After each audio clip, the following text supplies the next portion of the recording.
it's me Deisa Shrestha. कोकोले मलाई चिन्नुहुन्छ, कोकोले मलाई चिन्नुहुन्न, कोको मेरो YouTube च्यानलमा नयाँ हुनुहुन्छ र कोहीको चाहिँ मेरो पहिलेको मेरो फ्रेन्ड्स, फ्यामिली अनि मेरो सब्सक्राइबर्सहरु हुनुहुन्छ.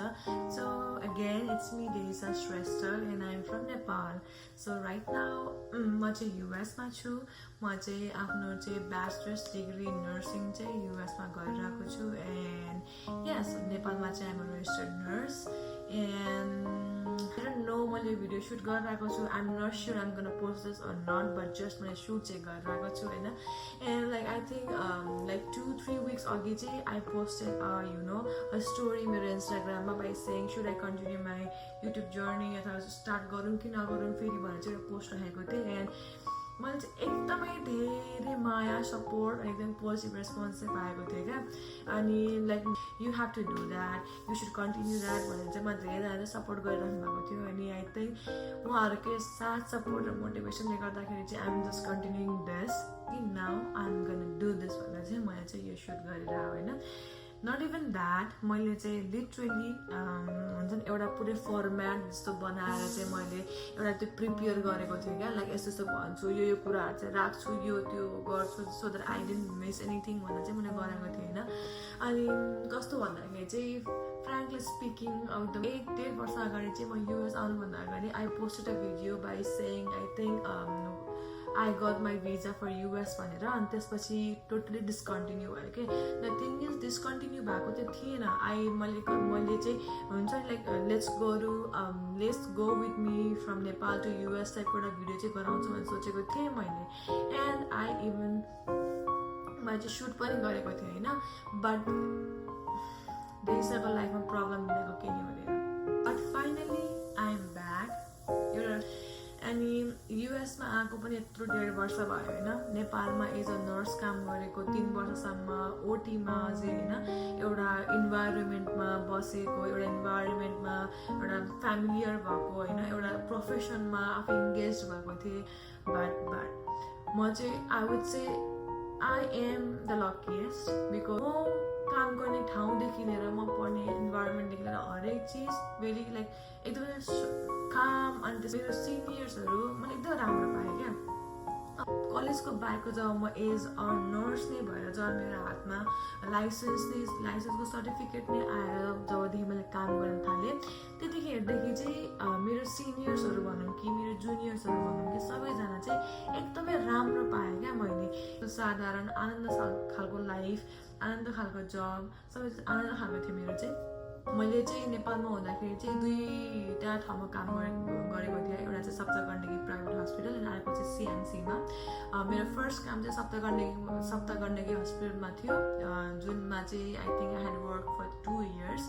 अनि त्यसपछि भनेको चाहिँ 2 years नपुग्दै मैले चाहिँ सप्तगण्डकीमा पनि प्लस सिएमसीमा पनि मैले काम गर्थेँ. काइन्ड अफ 2टै ठाउँमा चाहिँ मैले म्यानेज गर्न खोजिरहेको थिएँ काम गर्नलाई. बट पछि चाहिँ बिस्तारै चाहिँ सप्तगण्डकीलाई छोडेर म चाहिँ सिएमसीमा मात्रै पर्मानेन्टली गर्न थालेँ. आई थिङ्क त्यो 3 वर्षको वर्किङ पिरियड चाहिँ म अहिले पनि एकदमै धेरै मिस गर्छु. पछि चाहिँ आई केम टु युएस आएपछिको चाहिँ म जब मिजोरीमा आएँ.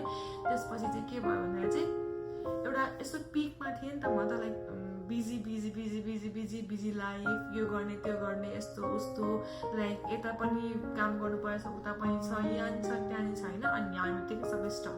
जबमा आएपछि कसैलाई पनि नचिन्ने नयाँ ठाउँ अथवा युएस पुरै नै नयाँ थियो मेरो लागि. त्यही पनि सबैजना नयाँ मान्छेको अनुहार हेर्दाखेरि ल कहाँ आएछु त्यस्तो हुन्थ्यो.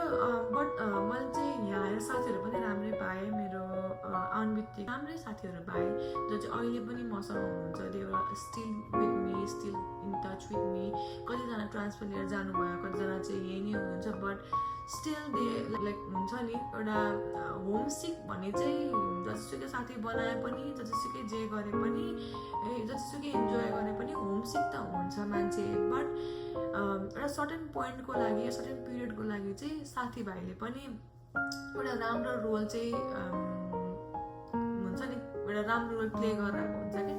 अनि लाइक जब चाहिँ आएको सर्टेन मन्थसम्म चाहिँ इट्स भेरी गुड होइन. अब साथीभाइसँग काम थिएन, कलेज जाऊ आऊ, साथीहरूसँग बस, रमाइलो गर, चिल आउट गरेर अनि बेलामा चाहिँ स्नोफलहरू भइरहेको थियो स्नोहरूमा जाने फोटोहरू खिच्ने टिकटकहरू बनाउने काइन्ड अफ कन्टेन्ट क्रिएटर बन्न खोज्ने त्यसरी नै मेरो चाहिँ लाइफ गइरहेको थियो बट फिल भयो भन्दाखेरि चाहिँ कस्तो ह्याक्टिक लाइफदेखि आएको अनि यहाँ त केही नै छैन क्या लाइक जबलेस होमलेस चाहिँ थिइनँ थ्याङ्क गड मम्मा अलिक पैसा पठाएको भएर बट त्यो बाहेक जबलेस चाहिँ थिएँ म यस्तो फ्रस्ट्रेटेड हुन्थ्यो कि ओ माई गड अब त्यस्तो बिजी भइराख्ने मान्छे त्यस्तो काम गर्ने होइन अब यहाँ अरे एक्कासी के पनि नगरिकन घरमा थपक्कालेर बस्दाखेरि चाहिँ कस्तो फिल हुँदो रहेछ क्या तर बिस्तारै बिस्तारै चाहिँ सबै ठिक हुँदै गयो सेममा आई गट जब मैले चाहिँ काम पाएँ युनिभर्सिटीमा होइन एलसिएमा काम पाएँ भनेको चाहिँ it's like a child care day care टाइपको होइन